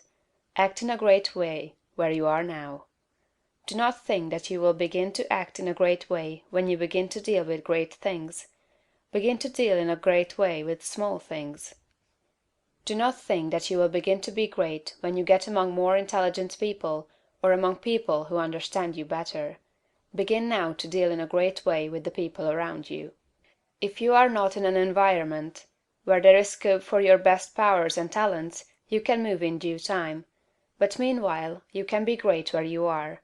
Lincoln was as great when he was a backwoods lawyer as when he was president. As a backwoods lawyer he did common things in a great way, and that made him president. Had he waited until he reached Washington to begin to be great, he would have remained unknown. You are not made great by the location in which you happen to be, nor by the things with which you may surround yourself. You are not made great by what you receive from others, and you can never manifest greatness so long as you depend on others. You will manifest greatness only when you begin to stand alone. Dismiss all thought of reliance on externals, whether things, books, or people. As Emerson said, Shakespeare will never be made by the study of Shakespeare. Shakespeare will be made by the thinking of Shakespearean thoughts. Never mind how the people around you, including those of your own household, may treat you. That has nothing at all to do with your being great. That is, it cannot hinder you from being great. People may neglect you, and be unthankful and unkind in their attitude toward you. Does that prevent you from being great in your manner and attitude toward them? Your Father, said Jesus, is kind to the unthankful and the evil. Would God be great if he should go away and sulk because people were unthankful and did not appreciate him? Treat the unthankful and the evil in a great and perfectly kind way, just as God does. Do not talk about your greatness. You are really, in essential nature, no greater than those around you. You may have entered upon a way of living and thinking which they have not yet found, but they are perfect on their own plane of thought and action. You are entitled to no special honor or consideration for your greatness. You are a god, but you are among gods. You will fall into the boastful attitude if you see other people's shortcomings and failures and compare them with your own virtues and successes, and if you fall into the boastful attitude of mind, you will cease to be great and become small. Think of yourself as a perfect being among perfect beings, and meet every person as an equal, not as either superior or an inferior. Give yourself no airs. Great people never do. Ask no honors and seek no recognition. Honors and recognition will come fast enough if you are entitled to them. Begin at home. It is a great person who can always be poised, assured, calm, and perfectly kind and considerate at home. If your manner and attitude in your own family are always the best you can think of, you will soon become the one on whom all the others will rely. You will be a tower of strength, and a support in time of trouble. You will be loved and appreciated. At the same time, do not make the mistake of throwing yourself away in the service of others. The great person respects himself. He serves and helps, but he is never slavishly servile. You cannot help your family by being a slave to them, or by doing for them those things that by right they should do for themselves. You do a person an injury when you wait on him too much. The selfish and exacting are a great deal better off if their exactions are denied. The ideal world is not one where there are a lot of people being waited on by other people. It is a world where everybody waits on himself. Meet all demands, selfish and otherwise, with perfect kindness and consideration. But do not allow yourself to be made a slave to the whims, caprices, exactions, or slavish desires of any member of your family. To do so is not great, and it works an injury to the other party. Do not become uneasy over the failures or mistakes of any member of your family, and feel that you must interfere. Do not be disturbed if others seem to be going wrong, and feel that you must step in and set them right. Remember that every person is perfect on his own plane. You cannot improve on the work of God. Do not meddle with the personal habits and practices of others, though they are your nearest and dearest. These things are none of your business. Nothing can be wrong but your own personal attitude. Make that right, and you will know that all else is right. You are a truly great soul when you can live with those who do things that you do not do, and yet refrain from either criticism or interference. Do the things that are right for you to do, and believe that every member of your family is doing the things that are right for him. Nothing is wrong with anybody or anything. Behold, it is all very good. Do not be enslaved by anyone else, but be just as careful that you do not enslave anyone else to your own notions of what is right. Think, and think deeply and continuously. Be perfect in your kindness and consideration. Let your attitude be that of a god among gods, and not that of a god among inferior beings. This is the way to be great in your own home. End of chapter 14.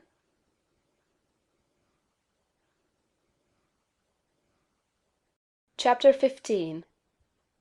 Action abroad. The rules that apply to your action at home must apply to your action everywhere. Never forget for an instant that this is a perfect world, and that you are a god among gods. You are as great as the greatest, but all are your equals. Rely absolutely on your perception of truth. Trust to the inner light rather than to reason, but be sure that your perception comes from the inner light. Act in poise and calmness. Be still and attend on God. Your identification of yourself with the All-Mind will give you all the knowledge you need for guidance in any contingency that may arise in your own life or in the lives of the others. It is only necessary that you should be supremely calm, and rely upon the eternal wisdom that is within you. If you act in poise and faith, your judgment will always be right, and you will always know exactly what to do. Do not hurry or worry. Remember Lincoln in the dark days of the war. James Freeman Clarke relates that after the Battle of Fredericksburg, Lincoln alone furnished a supply of faith and hope for the nation.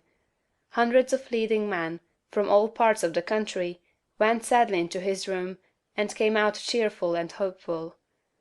They had stood face to face with the Highest, and had seen God in this lank, ungainly, patient man, although they knew it not. Have perfect faith in yourself and in your own ability to cope with any combination of circumstances that may arise. Do not be disturbed if you are alone. If you need friends, they will be brought to you at the right time. Do not be disturbed if you feel that you are ignorant. The information that you need will be furnished you when it is time for you to have it.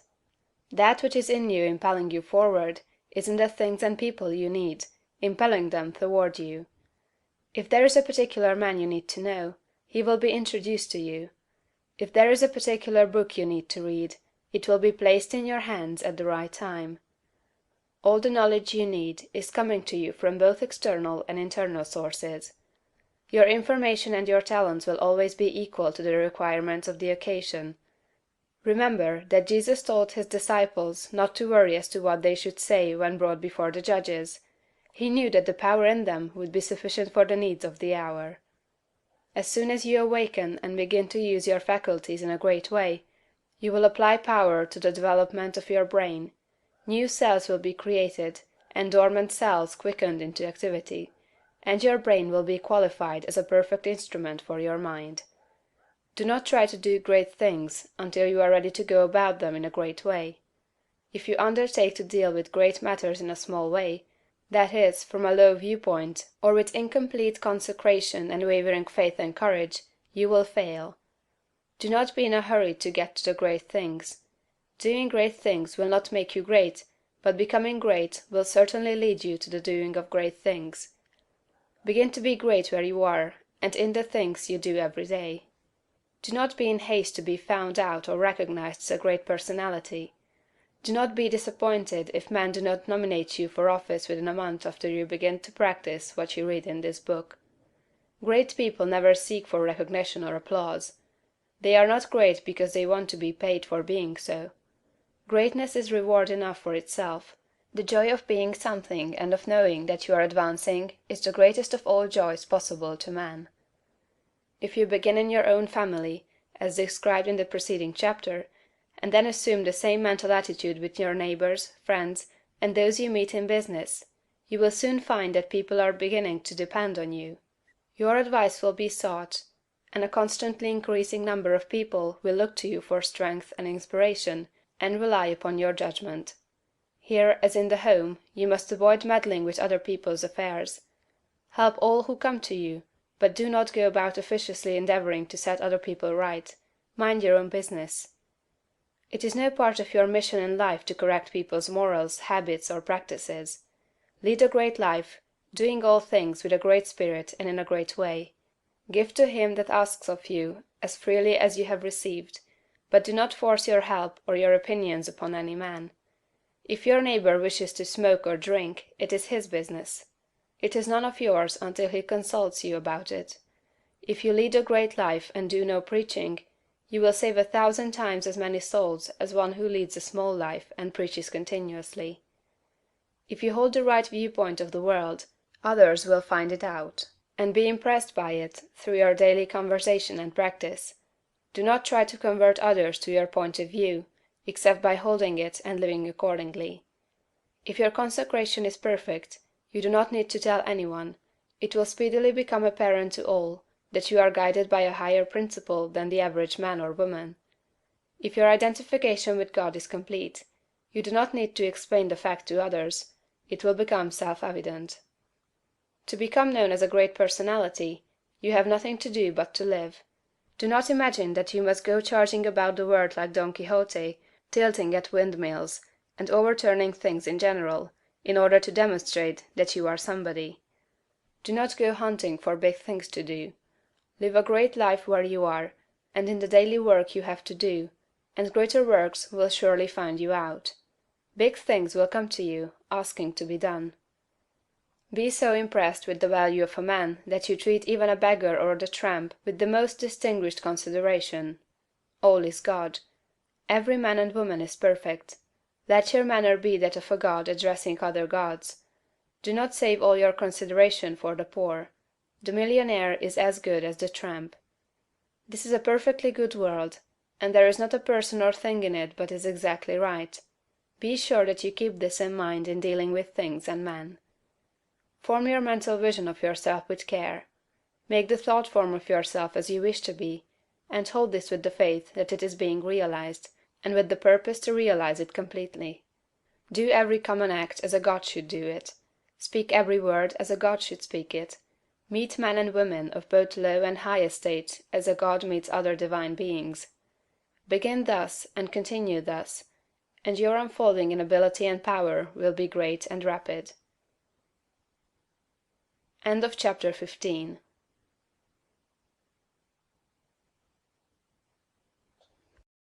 Chapter 16. Some further explanations.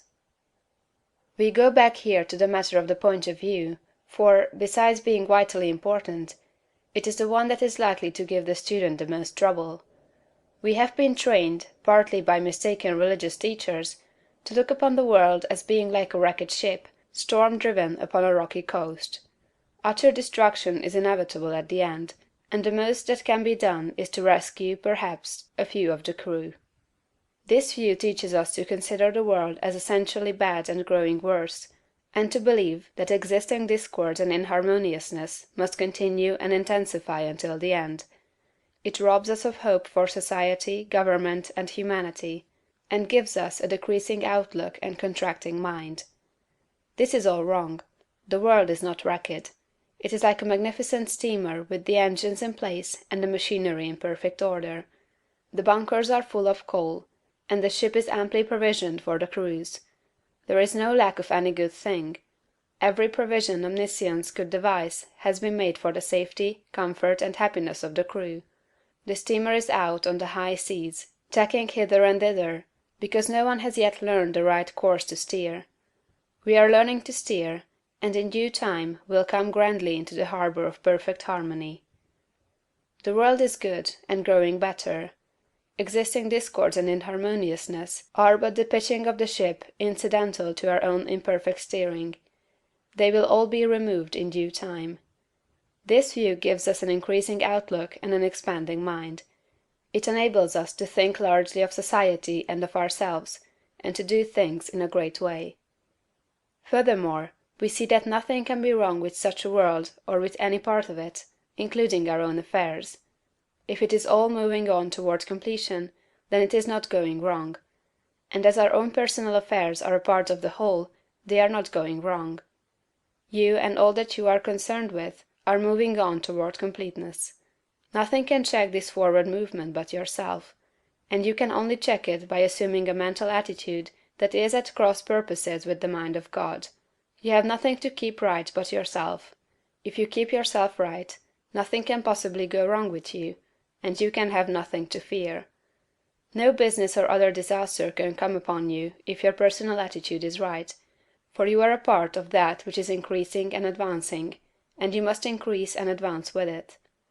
Moreover, your thought form will be mostly shaped according to your viewpoint of the cosmos.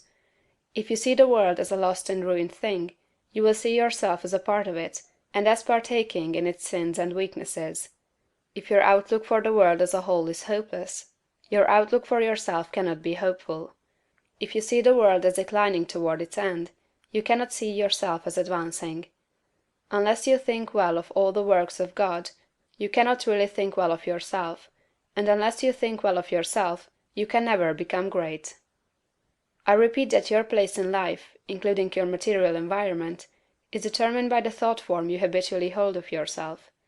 When you make a thought form of yourself, you can hardly fail to form in your mind a corresponding environment. If you think of yourself as an incapable, inefficient person, you will think of yourself with poor or cheap surroundings. Unless you think well of yourself, you will be sure to picture yourself in a more or less poverty-stricken environment. These thoughts, habitually held, become invisible forms in the surrounding mind-stuff, and are with you continually. In due time, by the regular action of the eternal creative energy, the invisible thought forms are produced in material stuff, and you are surrounded by your own thoughts made into material things. See nature as a great living and advancing presence, and see human society in exactly the same way. It is all one, coming from one source, and it is all good. You yourself are made of the same stuff as God. All the constituents of God are parts of you. Every power that God has is a constituent of man. You can move forward as you see God doing. You have within yourself the source of every power. End of chapter 16.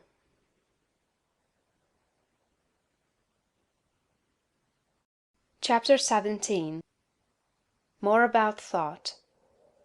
Give place here to some further consideration of thought. You will never become great until your own thoughts make you great, and therefore it is of the first importance that you should think. You will never do great things in the external world until you think great things in the internal world, and you will never think great things until you think about truth, about the verities. To think great things, you must be absolutely sincere, and to be sincere, you must know that your intentions are right. Insincere or false thinking is never great, however logical and brilliant it may be. The first and most important step is to seek the truth about human relations, to know what you ought to be to other men, and what they ought to be to you. This brings you back to the search of a right viewpoint. You should study organic and social evolution. Read Darwin and Walter Thomas Mills, and when you read, think. Think the whole matter over until you see the world of things and men in the right way. Think about what God is doing until you see what He is doing. Your next step is to think yourself into the right personal attitude. Your viewpoint tells you what the right attitude is, and obedience to the soul puts you into it. It is only by making a complete consecration of yourself to the highest that is within you that you can attain to sincere thinking. So long as you know you are selfish in your aims, or dishonest or crooked in any way in your intentions or practices, your thinking will be false, and your thoughts will have no power. Think about the way you are doing things, about all your intentions, purposes, and practices, until you know that they are right. The fact of his own complete unity with God is one that no person can grasp without deep and sustained thinking. Any one can accept the proposition in a superficial way, but to feel and realize a vital comprehension of it is another matter. It is easy to think of going outside of yourself to meet God, but it is not easy to think of going inside yourself to meet God. But God is there, and in the holy of holies of your own soul you may meet him face to face. It is a tremendous thing, this fact that all you need is already within you, that you do not have to consider how to get the power to do what you want to do, or to make yourself what you want to be. You only have to consider how to use the power you have in the right way. And there is nothing to do but to begin. Use your perception of truth. You can see some truth today. Live fully up to that, and you will see more truth tomorrow. To rid yourself of the old false ideas, you will have to think a great deal about the value of man, the greatness and worth of a human soul. You must cease from looking at human mistakes and look at successes. Cease from seeing faults and see virtues. You can no longer look upon men and women as lost and ruined beings that are descending into hell. You must come to regard them as shining souls who are ascending toward heaven. It will require some exercise of will power to do this, but this is the legitimate use of the will, to decide what you will think about and how you will think. The function of the will is to direct thought. Think about the good side of man, the lovely, attractive part, and exert your will in refusing to think of anything else in connection with them. I know of no one who has attained to so much on this one point as Eugene V. Debs, twice the Socialist candidate for President of the United States.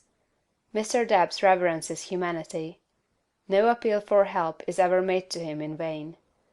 No one receives from him an unkind or censorious word. You cannot come into his presence without being made sensible of his deep and kindly personal interest in you.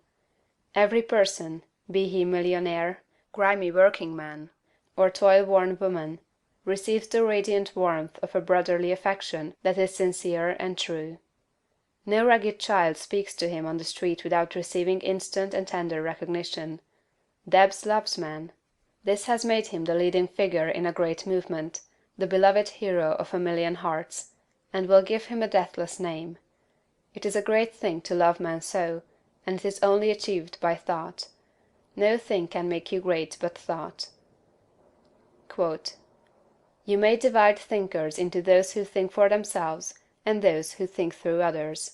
The latter are the rule, and the former the exception. The first are original thinkers in a double sense, and egoists in the noblest meaning of the word. Schopenhauer. The key to every man is his thought. Sturdy and defiant though he look, he has a helm which he obeys, which is the idea after which all his facts are classified. He can only be reformed by showing him a new idea which commands his own. Emerson. All truly wise thoughts have been thought already thousands of times, but to make them really ours, we must think them over again honestly till they take root in our personal expression. Goethe. All that a man is outwardly is but the expression and completion of his inward thought. To work effectively he must think clearly. To act nobly he must think nobly. Channing. Great men are they who see that spirituality is stronger than any material force, that thoughts rule the world. Emerson. Some people study all their lives, and at their death they have learned everything except to think. Domergue. It is the habitual thought that frames itself into our life. It affects us even more than our intimate social relations do. Our confidential friends have not so much to do in shaping our lives as the thoughts have which we harbor. J. W. Teal. When God lets loose a great thinker on this planet, then all things are at risk. There is not a piece of science but its flank may be turned to-morrow. Nor any literary reputation, or the so-called eternal names of fame that may not be refused and condemned. Emerson. Think, think, think. End of chapter 17.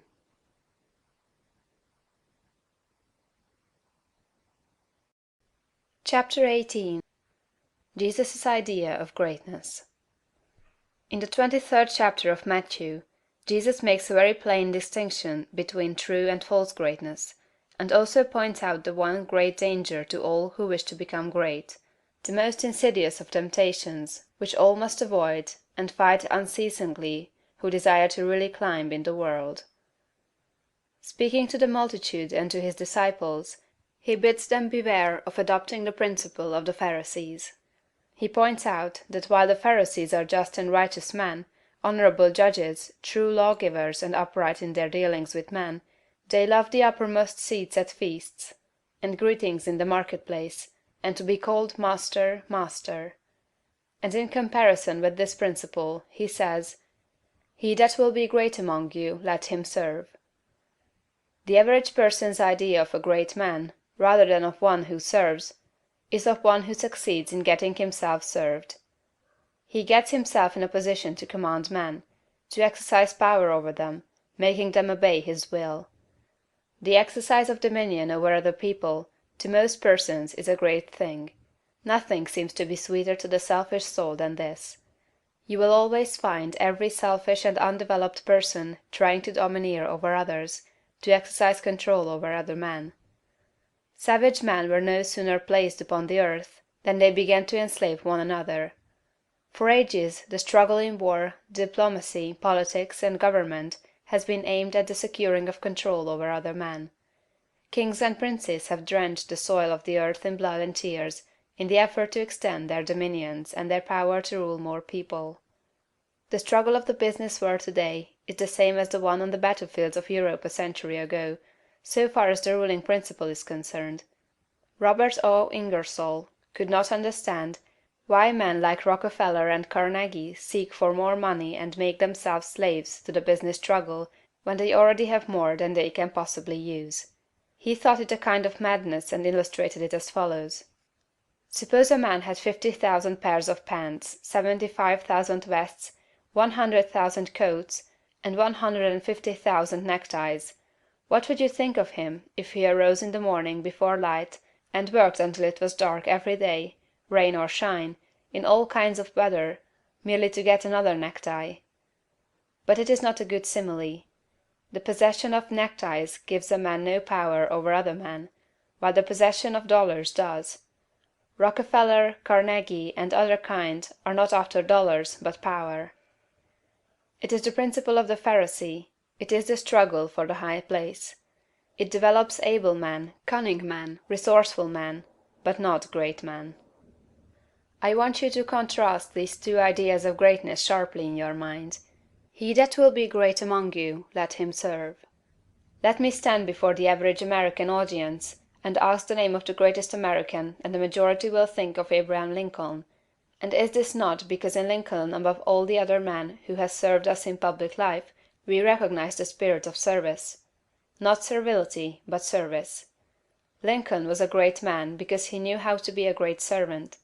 Napoleon, able, cold, selfish, seeking the high places, was a brilliant man.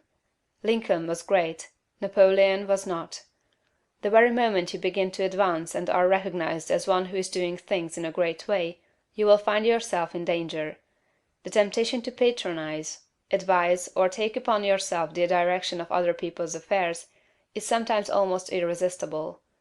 Avoid, however, the opposite danger of falling into servility, or of completely throwing yourself away in the service of others. To do this has been the ideal of a great many people. The completely self-sacrificing life has been thought to be the Christ-like life, because, as I think, of a complete misconception of the character and teachings of Jesus. I have explained this misconception in a little book that I hope you may all sometime read, A New Christ. Thousands of people imitating Jesus, as they suppose, have belittled themselves, and given up all else to go about doing good, practicing an altruism that is really as morbid and as far from great as the rankest selfishness. The finer instincts, which respond to the cry of trouble or distress, are not by any means all of you. They are not necessarily the best part of you. There are other things you must do besides helping the unfortunate, although it is true that a large part of the life and activities of every great person must be given to helping other people. As you begin to advance, they will come to you. Do not turn them away, but do not make the fatal error of supposing that a life of complete self-abnegation is the way of greatness. To make another point here, let me refer to the fact that Swedenborg's classification of fundamental motives is exactly the same as that of Jesus. He divides all men into two groups: those who live in pure love, and those who live in what he calls the love of ruling for the love of self.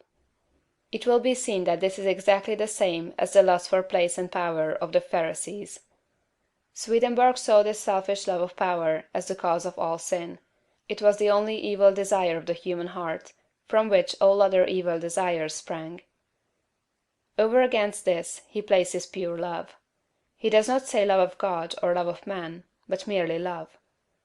Nearly all religionists make more of love and service to God than they do of love and service to man. But it is a fact that love to God is not sufficient to save a man from the lust for power, for some of the most ardent lovers of the Deity have been the worst of tyrants. Lovers of God are often tyrants, and lovers of man are often meddlesome and officious. End of chapter 18.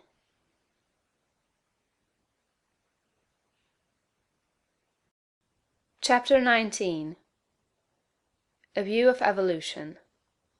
But how shall we avoid throwing ourselves into altruistic work if we are surrounded by poverty, ignorance, suffering, and every appearance of misery, as very many people are? Those who live where the withered hand of want is thrust upon them from every side appealingly for aid must find it hard to refrain from continuous giving. Again, there are social and other irregularities, injustices done to the weak, which fire generous souls with an almost irresistible desire to set things right. We want to start a crusade. We feel that the wrongs will never be righted until we give ourselves wholly to the task. In all this we must fall back upon the point of view. We must remember that this is not a bad world, but a good world in the process of becoming. Beyond all doubt, there was a time when there was no life upon this earth. The testimony of geology to the fact that the globe was once a ball of burning gas and molten rock, clothed about with boiling vapors, is indisputable. And we do not know how life could have existed under such conditions. That seems impossible. Geology tells us that later on a crust formed, the globe cooled and hardened, the vapors condensed and became mist or fell in rain. The cooled surface crumbled into soil, moisture accumulated, ponds and seas were gathered together, and at last somewhere in the water or on the land appeared something that was alive. It is reasonable to suppose that this first life was in single-celled organisms, but behind these cells was the insistent urge of spirit, the great one life seeking expression. And soon organisms having too much life to express themselves with one cell, had two cells and then many, and still more life was poured into them. Multiple-celled organisms were formed, plants, trees, vertebrates, and mammals, many of them with strange shapes, but all were perfect after their kind, as everything is that God makes. No doubt there were crude and almost monstrous forms of both animal and plant life, but everything filled its purpose on its day, and it was all very good. Then another day came, the great day of the evolutionary process, a day when the morning stars sang together, and the sons of God shouted for joy to behold the beginning of the end. For man, the object aimed at from the beginning, had appeared upon the scene. An ape-like being, little different from the beasts around him in appearance, but infinitely different capacity for growth and thought. Art and beauty, architecture and song, poetry and music, all these were unrealized possibilities in that ape-man's soul, and for his time and kind he was very good. It is God that works in you to will and to do of his good pleasure, says St. Paul. From the day the first man appeared, God began to work in man, putting more and more of himself into each succeeding generation, urging them on to larger achievements and to better conditions, social, governmental, and domestic. Those who looking back into ancient history see the awful conditions which existed, the barbarities, idolatries, and sufferings, and reading about God in connection with these things, are disposed to feel that he was cruel and unjust to man, should pause and think. From the ape-man to the coming Christ-man, the race has had to rise. And it could only be accomplished by the successive unfolding of the various powers and possibilities latent in the human brain. God desired to express himself, to live in form, and not only that, but to live in a form through which he could express himself on the highest moral and spiritual plane. God wanted to evolve a form in which he could live as a God and manifest himself as a God. This was the aim of the evolutionary force. The ages of warfare, bloodshed, suffering, injustice, and cruelty were tempered in many ways with love and justice as time advanced. And this was developing the brain of man to a point where it should be capable of giving full expression to the love and justice of God. The end is not yet. God aims not at the perfection of a few choice specimens for exhibition, like the large berries at the top of the box, but at the glorification of the race. The time will come when the kingdom of God shall be established on earth. The time foreseen by the dreamer of the Isle of Patmos, when there shall be no crying, neither shall there be any more pain, for the former things are all passed away, and there shall be no night there. End of chapter 19.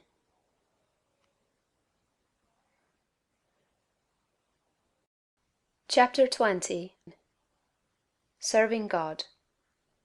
I have brought you thus far through the 2 preceding chapters with a view to finally settling the question of duty. This is one that puzzles and perplexes very many people who are earnest and sincere, and gives them a great deal of difficulty in its solution. When they start out to make something of themselves and to practice the science of being great, they find themselves necessarily compelled to rearrange many of their relationships. There are friends who perhaps must be alienated. There are relatives who misunderstand, and who feel that they are in some way being slighted. The really great man is often considered selfish by a large circle of people who are connected with him, and who feel that he might bestow upon them more benefits than he does. The question at the outset is it my duty to make the most of myself regardless of everything else? Or shall I wait until I can do so without any friction or without causing loss to any one? This is the question of duty to self versus duty to others. One's duty to the world has been thoroughly discussed in the preceding pages, and I give some consideration now to the idea of duty to God. An immense number of people have a great deal of uncertainty, not to say anxiety, as to what they ought to do for God. The amount of work and service that is done for him in these United States in the way of church work and so on is enormous. An immense amount of human energy is expended in what is called serving God. I propose to consider briefly what serving God is, and how a man may serve God best, and I think I shall be able to make plain that the conventional idea as to what constitutes service to God is all wrong. When Moses went down into Egypt to bring out the Hebrews from bondage, his demand upon Pharaoh, in the name of the Deity, was, "Let the people go that they may serve me." He led them out into the wilderness, and there instituted a new form of worship, which has led many people to suppose that worship constitutes the service of God, although later God himself distinctly declared that he cared nothing for ceremonies, burnt offerings, or oblation, and the teaching of Jesus, if rightly understood, would do away with organized temple worship altogether. God does not lack anything that man may do for him with their hands or bodies or voices. St. Paul points out that man can do nothing for God does not need anything. The view of evolution that we have taken shows God seeking expression through man. Through all the successive ages in which his Spirit has urged man up to the height, God has gone on seeking expression. Every generation of man is more godlike than the preceding generation.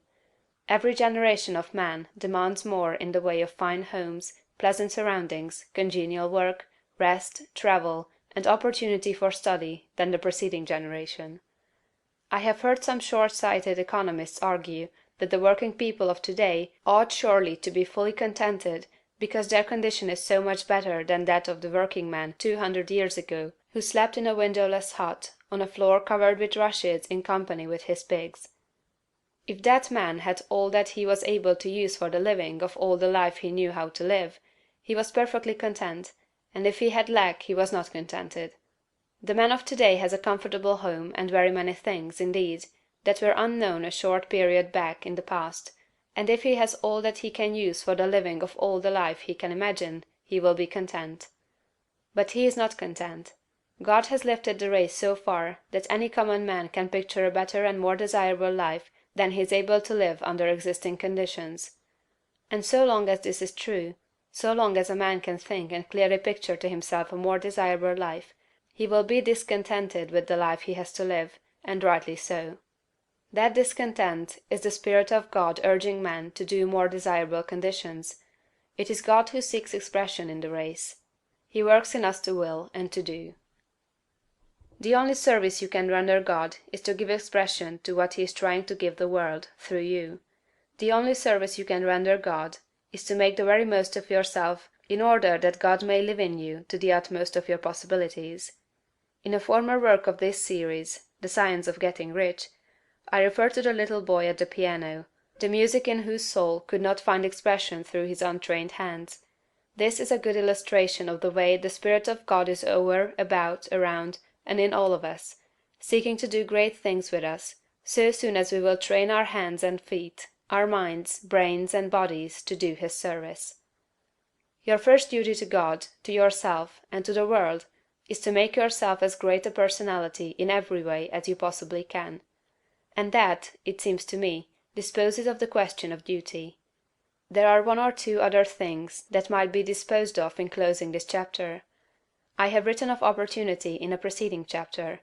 I have said, in a general way, that it is within the power of every man to become great, just as in the science of getting rich, I declare that it is within the power of every man to become rich.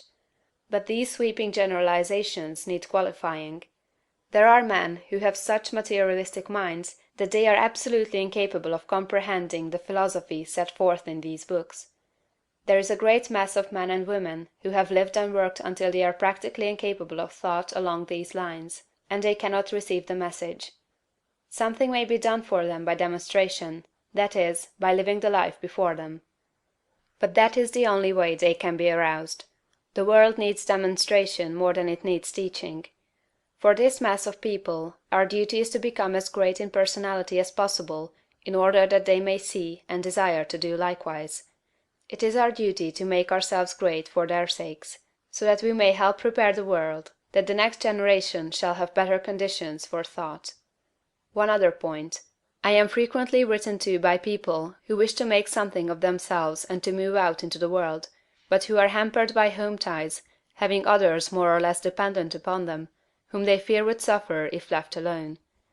In general, I advise such people to move out fearlessly, and to make the most of themselves.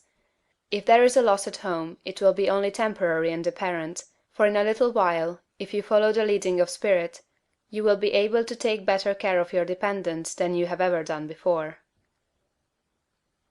End of chapter 20.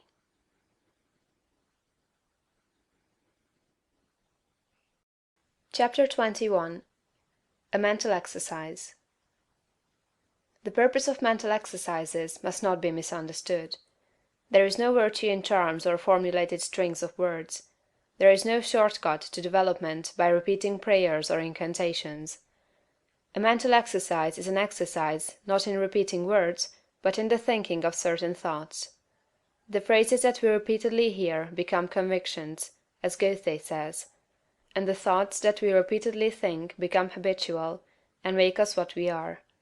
The purpose in taking a mental exercise is that you may think certain thoughts repeatedly until you form a habit of thinking them. Then they will be your thoughts all the time. Taken in the right way and with an understanding of their purpose, mental exercises are of great value, but taken as most people take them, they are worse than useless.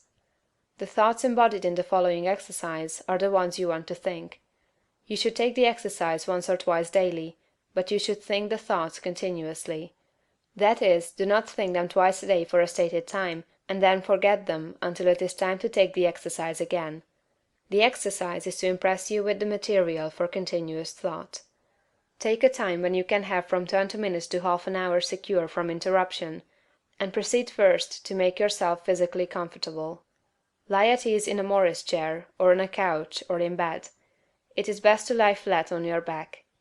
If you have no other time, take the exercise on going to bed at night and before rising in the morning. First let your attention travel over your body from the crown of your head to the soles of your feet, relaxing every muscle as you go. Relax completely. And next, get physical and other ills off your mind. Let the attention pass down the spinal cord and out over the nerves to the extremities, and as you do so, think, "My nerves are in perfect order all over my body. They obey my will, and I have great nerve force." Next bring your attention to the lungs and think, "I am breathing deeply and quietly, and the air goes into every cell of my lungs, which are in perfect condition. My blood is purified and made clean." Next, to the heart. "My heart is beating strongly and steadily, and my circulation is perfect, even to the extremities."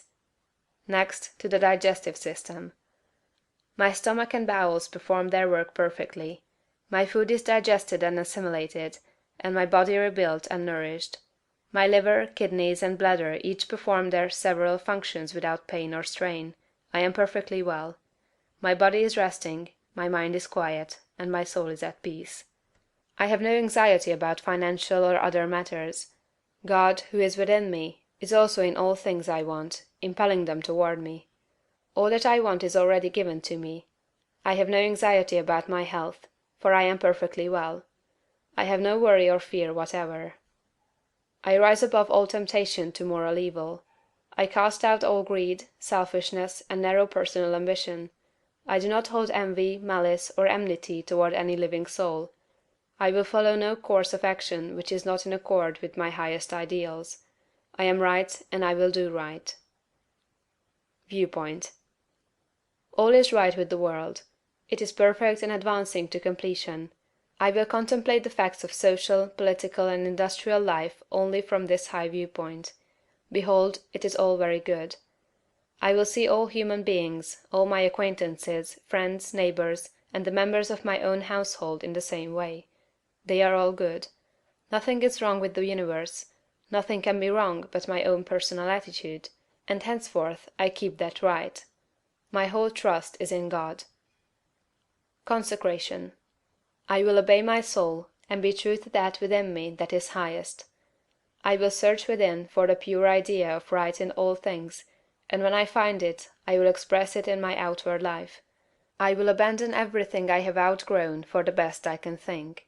I will have the highest thoughts concerning all my relationships, and my manner and action shall express these thoughts. I surrender my body to be ruled by my mind. I yield my mind to the dominion of my soul, and I give my soul to the guidance of God.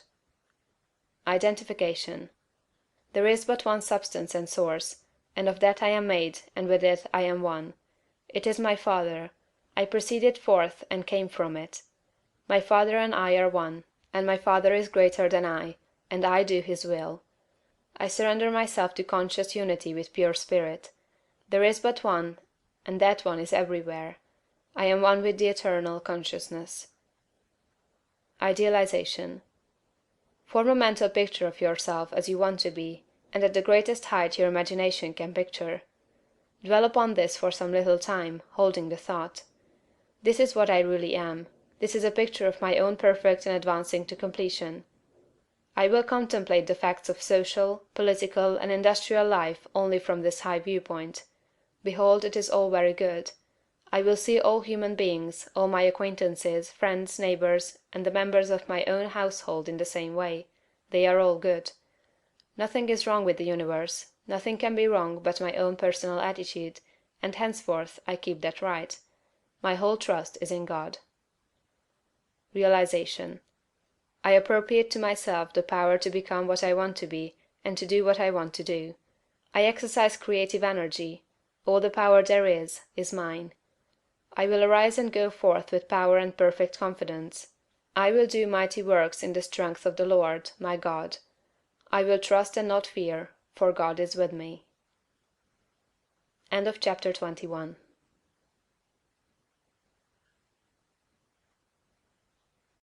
Chapter 22. A summary of the science of being great. All men are made of the one intelligent substance, and therefore all contain the same essential powers and possibilities. Greatness is equally inherent in all, and may be manifested by all. Every person may become great. Every constituent of God is a constituent of man. Man may overcome both heredity and circumstances by exercising the inherent creative power of the soul. If he is to become great, the soul must act, and must rule the mind and the body. Man's knowledge is limited, and he falls into error through ignorance. To avoid this, he must connect his soul with the universal spirit. Universal spirit is the intelligent substance from which all things come. It is in and through all things. All things are known to this universal mind, and man can so unite himself with it as to enter into all knowledge. To do this, man must cast out of himself everything that separates him from God. He must will to live the divine life, and he must rise above all moral temptations. He must forsake every course of action that is not in accord with his highest ideals. He must reach the right viewpoint, recognizing that God is all, in all, and that there is nothing wrong. He must see that nature, society, government, and industry are perfect in their present stage, and advancing toward completion, and that all men and women everywhere are good and perfect. He must know that all is right with the world, and unite with God for the completion of the perfect work. It is only as man sees God as the great advancing presence in all, and good in all, that he can rise to real greatness. He must consecrate himself to the service of the highest that is within himself, obeying the voice of the soul. There is an inner light in every man, that continuously impels him toward the highest, and he must be guided by this light if he would become great. He must recognize the fact that he is one with the Father, and continuously affirm this unity for himself and for all others. He must know himself to be a God among gods, and act accordingly. He must have absolute faith in his own perceptions of truth, and begin at home to act upon these perceptions. As he sees the true and right course in small things, he must take that course. He must cease to act unthinkingly, and begin to think, and he must be sincere in his thought. He must form a mental conception of himself at the highest, and hold this conception until it is his habitual thought form of himself. This thought form he must keep continuously in view. He must outwardly realize and express that thought form in his actions. He must do everything that he does in a great way. In dealing with his family, his neighbors, acquaintances, and friends, he must make every act an expression of his ideal. The man who reaches the right viewpoint and makes full consecration, and who fully idealizes himself as great, and who makes every act, however trivial, an expression of the ideal, has already attained to greatness. Everything he does will be done in a great way. He will make himself known, and will be recognized as a personality of power. He will receive knowledge by inspiration, and will know all that he needs to know. He will receive all the material wealth he forms in his thoughts, and will not lack for any good thing. He will be given ability to deal with any combination of circumstances that may arise, and his growth and progress will be continuous and rapid. Great works will seek him out, and all men will delight to do him honor. Because of its particular value to the students of the science of being great, I close this book by giving a portion of Emerson's essay on the Oversoul. This great essay is fundamental, showing the foundation principles of monism and the science of greatness. I recommend the student to study it most carefully in connection with this book. What is the universal sense of want and ignorance, but the fine innuendo by which the great soul makes its enormous claim? Why do men feel that the natural history of man has never been written, but always he is leaving behind what you have said of him, and it becomes old, and books of metaphysics worthless? The philosophy of 6,000 years has not searched the chambers and magazines of the soul. In its experiments there has always remained, in the last analysis, a residuum it could not resolve. Man is a stream whose source is hidden. Always our being is descending into us from we know not whence. The most exact calculator has no prescience that somewhat incalculable may not bulk the very next moment. I am constrained at every moment to acknowledge a higher origin for events than the will I call mine. As with events, it is so with thoughts. When I watch that flowing river, which, out of regions I see not, pours for a season its streams into me, I see that I am a pensioner, not a cause, but a surprised spectator of this ethereal water, that I desire and look up, and put myself in the attitude of reception, but from some alien energy the visions come. The supreme critic on all the errors of the past and present, and the only prophet of that which must be, is that great nature in which we rest, as the earth lies in the soft arms of the atmosphere. That unity, that oversoul, with which every man's particular being is contained and made one with all other. That common heart, of which all sincere conversation is the worship, to which all right action is submission. That overpowering reality which confutes our tricks and talents, and constrains every one to pass for what he is, and to speak from his character and not from his tongue, and which evermore tends and aims to pass into our thoughts and hand, and become wisdom and virtue and power and beauty. We live in succession, in division, in parts, in particles. Meantime within man is the soul of the whole, the wise silence, the universal beauty, to which every part and particle is equally related, the eternal one. And this deep power in which we exist, and whose beatitude is all accessible to us, is not only self-sufficing and perfect in every hour, but the act of seeing, and the thing seen, the seer and the spectacle, the subject and the object, are one. We see the world piece by piece, as the sun, the moon, the animal, the tree, but the whole, of which these are the shining parts, is the soul. It is only by the vision of that wisdom that the horoscope of the ages can be read, and it is only by falling back on our better thoughts, by yielding to the spirit of prophecy which is innate in every man, that we know what it saith. Every man's words, who speaks from that life, must sound vain to those who do not dwell in the same thought on their own part. I dare not speak for it. My words do not carry its august sense, they fall short and cold.